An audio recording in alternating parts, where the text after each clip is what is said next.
Hey, everybody, and we are live with episode 21 of Office Hours. We've got OPB here with us. Welcome, Olivia. Hey, everybody. And I will tell you that having Olivia here makes this run so much more smoother.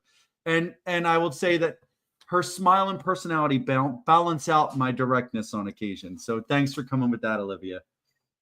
Glad to be here.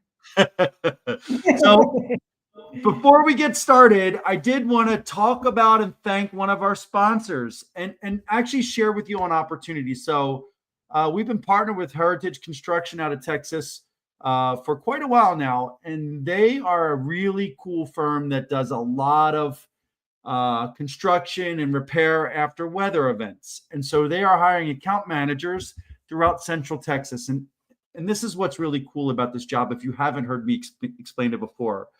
You know, a weather event hits the area, you know there's going to be damage to roofs, siding, whatever. And so what they do is they just go to the communities and talk to the people in the communities and, fully kitted out truck, all the other stuff. And you just go talk to them like, hey, do you want us to take a look at your roof? Do you want us to take a look at your siding? We'll take pictures. We'll give you the information you need. And if you want, we'll help you out with filing the insurance claims and if you want, we can actually handle doing all the work. And I will tell you that if you're looking at getting into a job that is, has potential to be a lot of high value opportunities, but also combines like the personal piece, a little bit of sales, a little bit of project management, this is it for us. Like, I love this opportunity, and I'll share that our CEO shared there was a hailstorm for his local area here in the Virginia, and 20 some houses in the area. And one guy knocked on all the doors, got up on all the roofs, took the pictures. And I think he said like one of like the 22 houses had like a family member do it. Another of the 22 houses had like a company that would do it.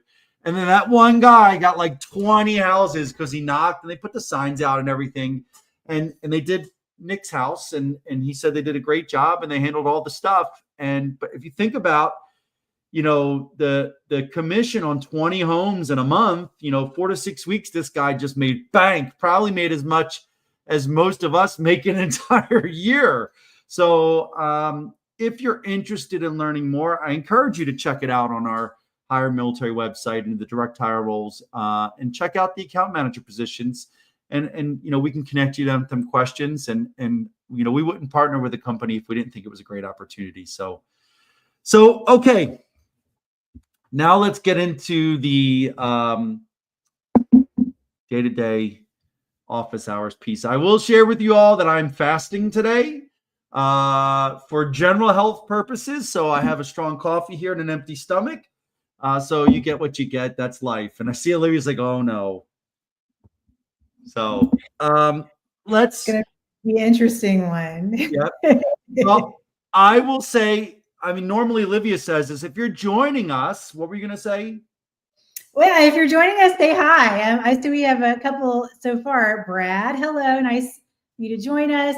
Sunday, hello. And Shannon, hey there. If you're watching, please say hi. Let us know where you're tuning in from. We'd love to just know you're out there. And here's my question for the day. I am curious to know, we know that the holidays are approaching. Are you still looking for a job? Are you still like hot on the job hunt this holiday season? Have you kind of taken a break? Have you taken a step back from that? Or are you still like charging head first, just trying to get it all in there before the holidays? Let us know in the chats. I'm very curious to know who is still hitting the job search hard, even though the holidays are approaching. Would love to know that. And but we do have a few topics we want to discuss today, Mike. Yep. The first one today now, if anyone out there, if you don't already follow Michael Quinn on LinkedIn, go ahead and do that. Do that today. He really does share some really insightful stuff. And today he actually posted something about, you said something about passing you in the hallway, smiling. And then I'm curious to know what this actually means in the context of building an online network, especially for those who are transitioning from the military. Yeah, no, thanks, Olivia. Everything that I teach about using LinkedIn and social media to build relationships is based off of real life, in-person human engagement, right? And the way we think, the way we act, the way we build relationships and trust.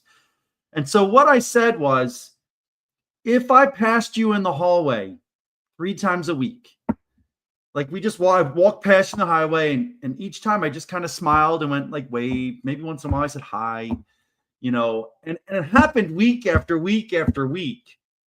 In time, you would start to feel like you knew me. You would look forward to seeing it. You'd recognize my face, and eventually a conversation would start, right? Either from you or from me.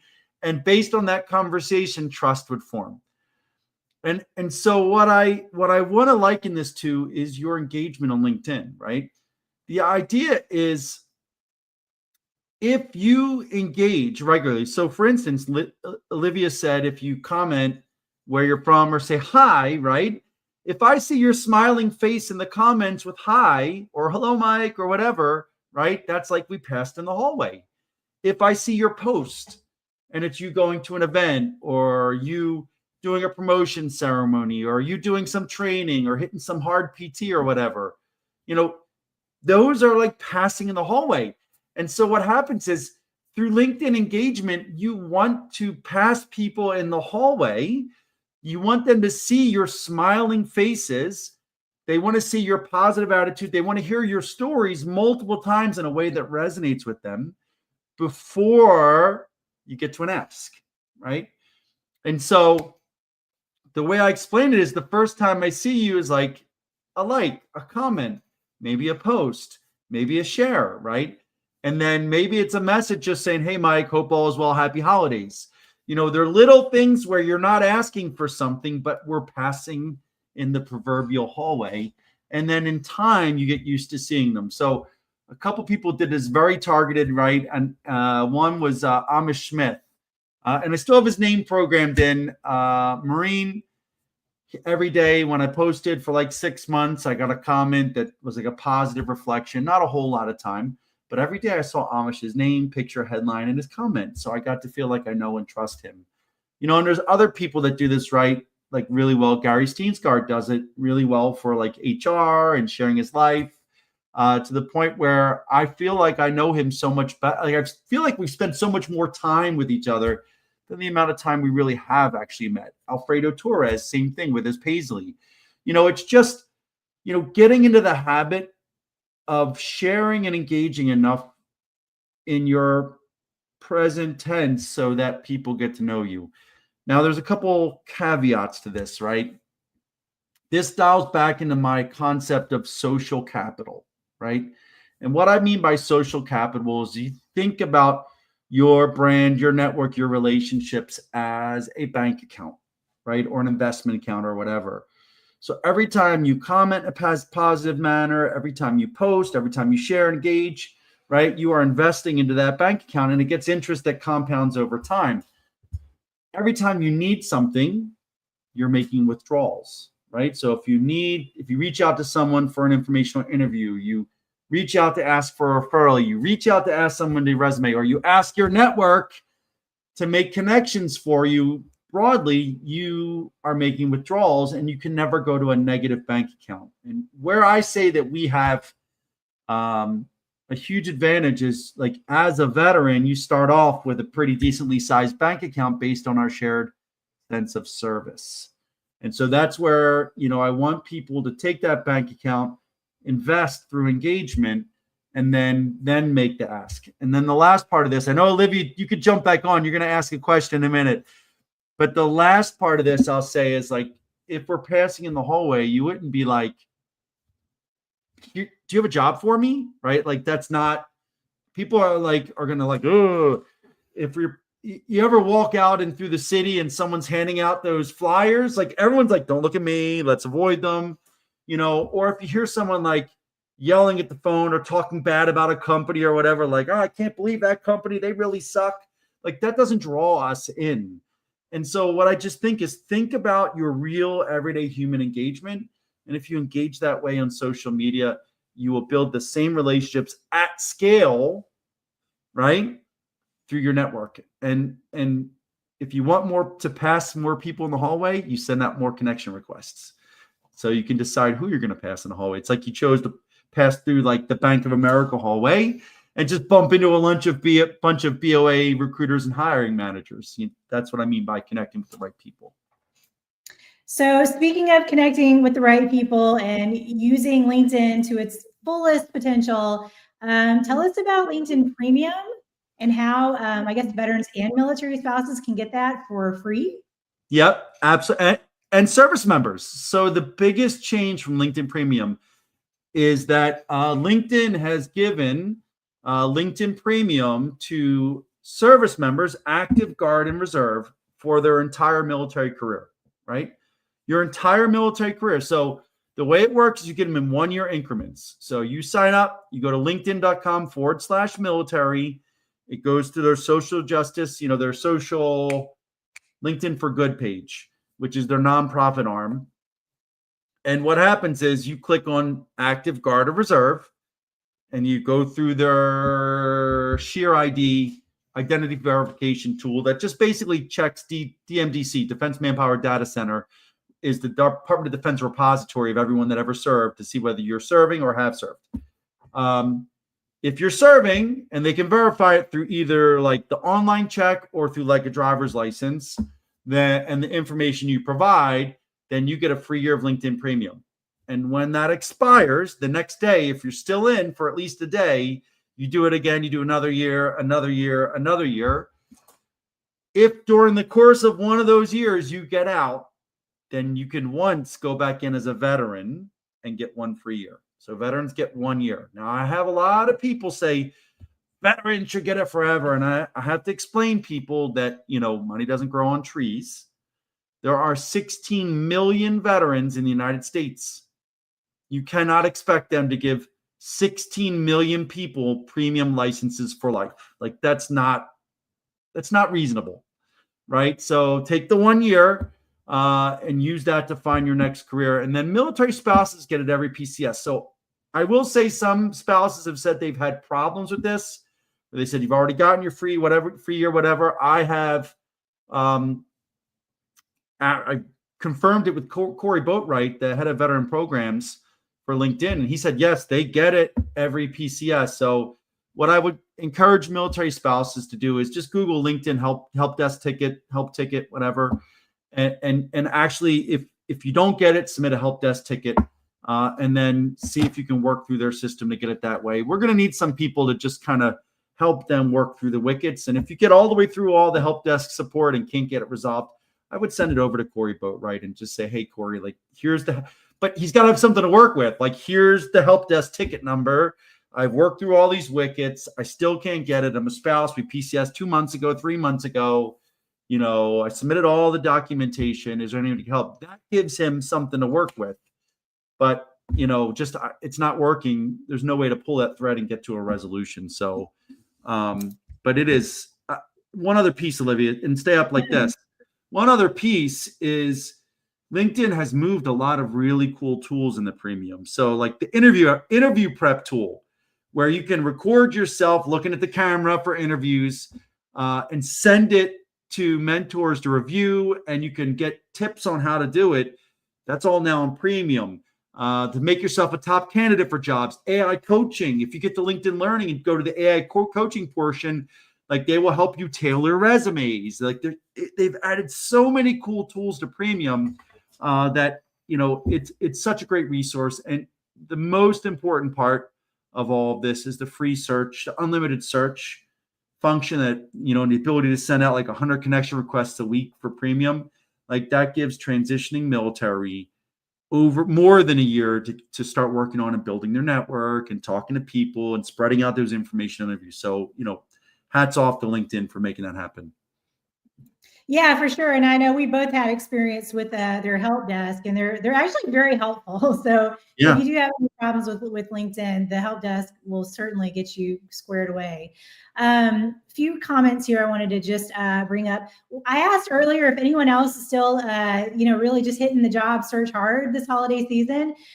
Shannon from snowy northern Michigan says, yes, hot on the job hunt this season. All right, good for you. Is anybody Hold else? on, Shannon. If you are northern Michigan, near Battle Creek, anywhere near there, and you have any kind of a financial background, DLA Finance has roles in Battle Creek, Michigan. So if so, go to the Hire Military site and check that out. That's very true. Yes, just go to hiremilitary.us. We have a careers page there. You can search all the available jobs there, and you will find, I think, 5 different types of roles with DLA. So super easy way to get your resume in front of the folks that matter. So yeah, so Shannon, good for you. Keep at it. We've got Justin here from Las Cruces, New Mexico, about a year out from retirement from the Army. Looking forward to tuning in. Well, thanks for joining us, Justin, which brings me to my next question, Mike. But he's about a year out from retirement. What should he be doing about a year out from retirement to make sure he's ready for this transition? I mean, I will tell you that I love that he has a picture in uniform right now. And I love that he's like starting this a year out. I'll say you're still a little late, Justin. If you backwards plan all like, you've probably got 60 to 90 days of terminal leave saved up. You got a month of permissive TDY. You start applying 3 months before you could start. Like at a 6 to 7 month time frame, you're usually supposed to be applying for jobs. But what I love is that, right now, what I will tell most early in the transition process is you don't have to translate anything, right? You have to focus on networking, doing career exploration. And so what I'll say to any transitioning service members that are outside that direct hiring window, that before you start translating stuff on your resume, I mean, you don't need a resume till you're 4 months out at the far end. So before you start translating your profile and the jobs and the experience and all that other stuff, what I recommend to transitioning military is that you make your LinkedIn presence your actual non-translated professional self, your professional identity. So I would say, go back the last few years of jobs, picture. I even believe putting your rank before your first name helps, because what it does is it automatically at a glance indicates to veterans and military spouses that you are still serving in the military. It helps you stand out. And so what I would encourage you to do is do these 3 things before you start translating everything. So I'm going to say 4, because what I'm going to say is the first thing is get your profile solid, right? Fill in all the sections, the education, skills, experience section about, get a decent picture and a background image. If you don't know how to do this, I've got an article on my profile, or you can go to my next Mastering LinkedIn, which will be on January 23rd. But what I would say is get your profile able to reflect your professional identity. So like if you reach out to us, we can see what you do and what we have in common. So the next thing I would do is before you start adding titles, translating job titles or translating things in your headline, if you have a title in mind, I would search for that on a job board. You can do LinkedIn jobs, you can do Indeed, whatever. I would type that exact title in and I would see how many results come up, and maybe even check how many results come up where you want to retire to or transition to, so you can see if that's a valid opportunity, right? If there aren't a whole bunch of jobs that come up with that exact title, it's not a job. You just made that title up.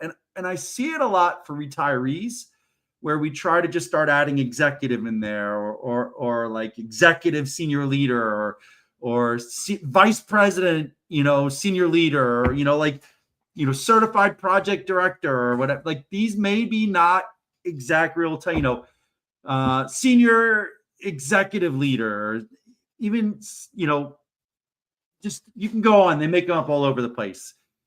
And so you want to make sure before you translate anything that title exists, right? Now, let's say you do that job and it exists, that title exists. Okay, now I want you to read at least five, go through them and spend time reading them. And I want you to get a pen and paper and kind of write down, like, have you actually done this stuff, right? That's required for the job. And this is important. This is incredibly important. I talked to a friend that was applying for, a director, like a learning development role for a major corporation. And it said 8 years of curriculum development experience.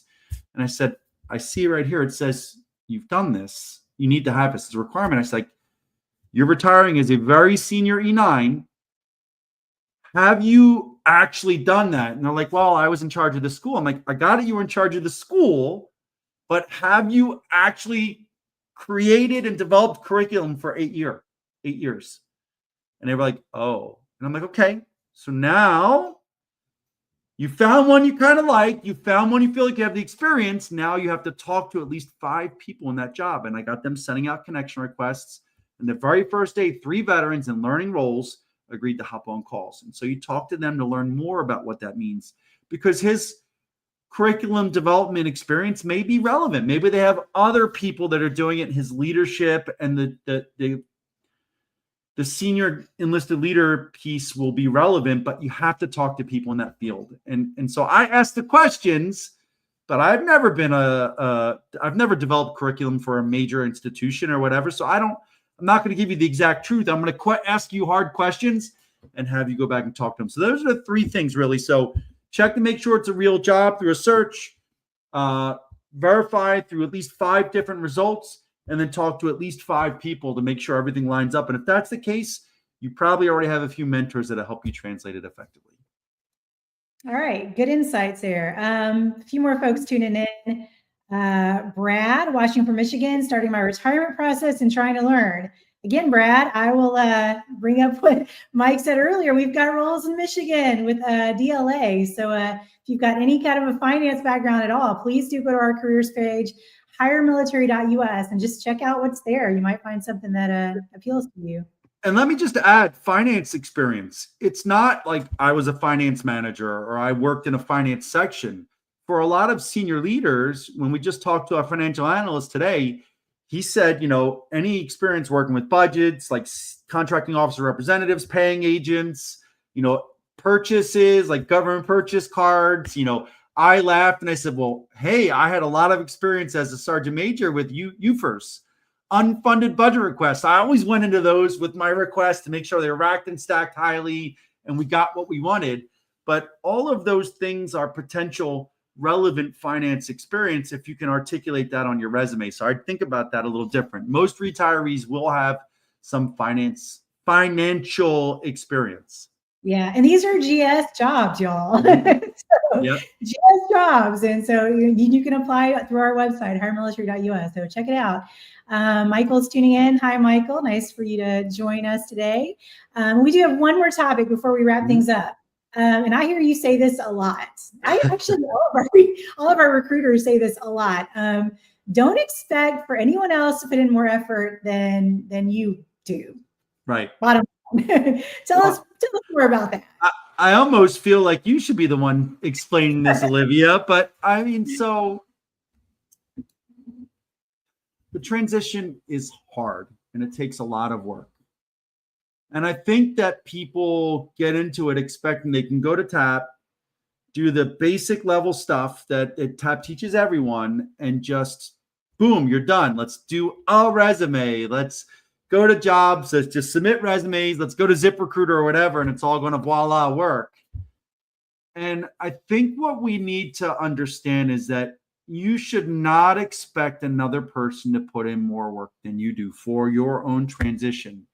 And I will say that effort stands out significantly when it comes to this.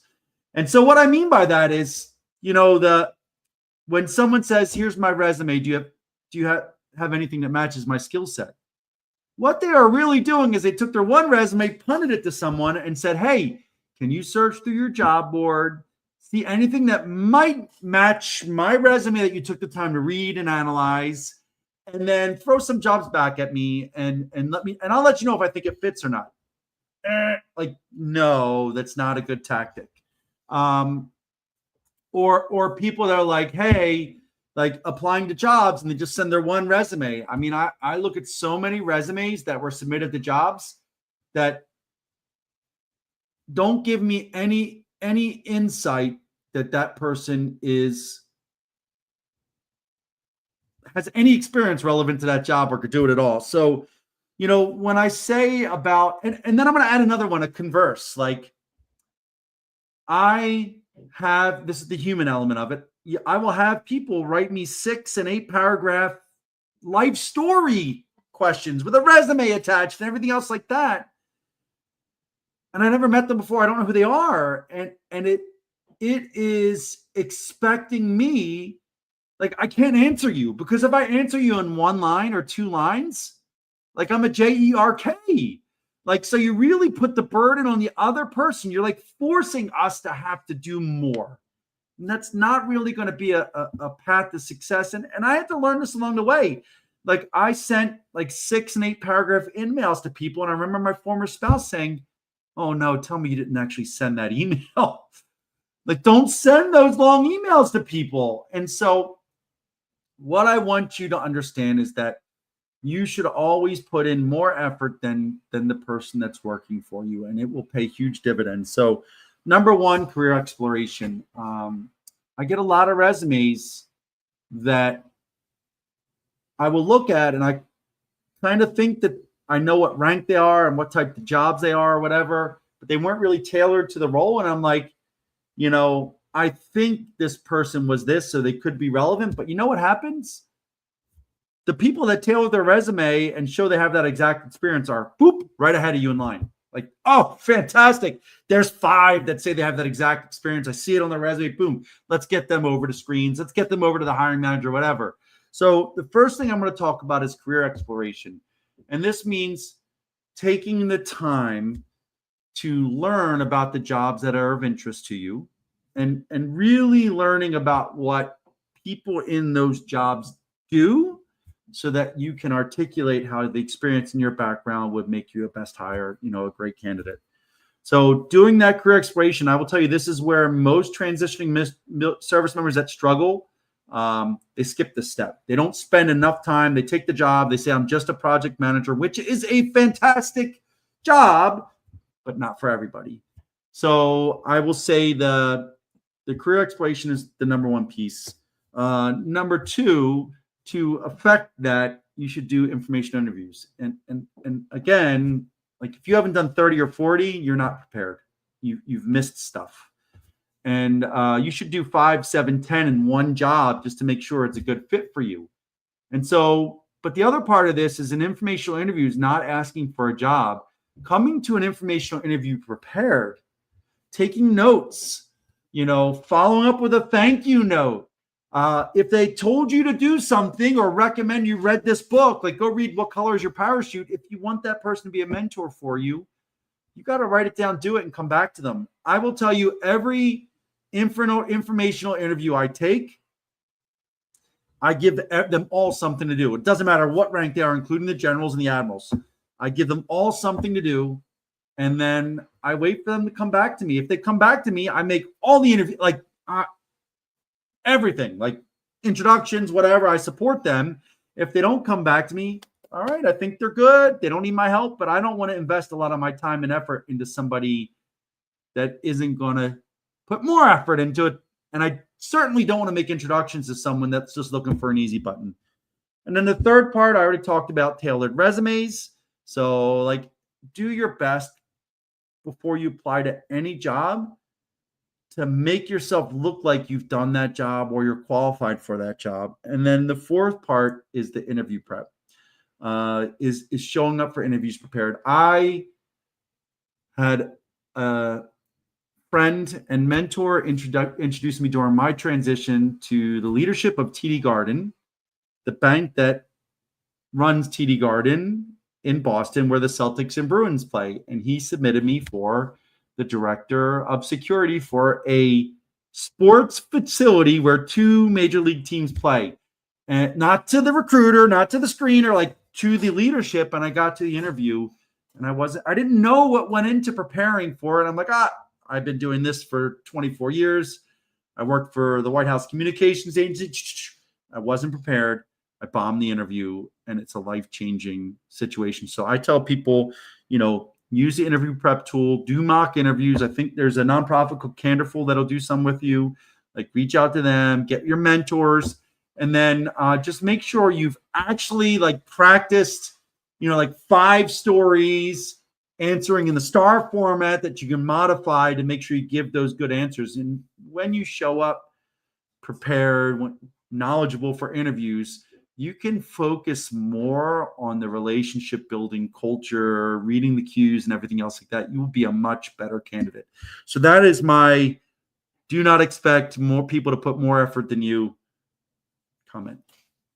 Awesome. And Mike did mention several different resources there. If y'all need the names of those resources, either let me know just here in the chats, just let me know and I'll give you like a whole list of them. Or you can even send us a DM here on LinkedIn through like our company page inbox.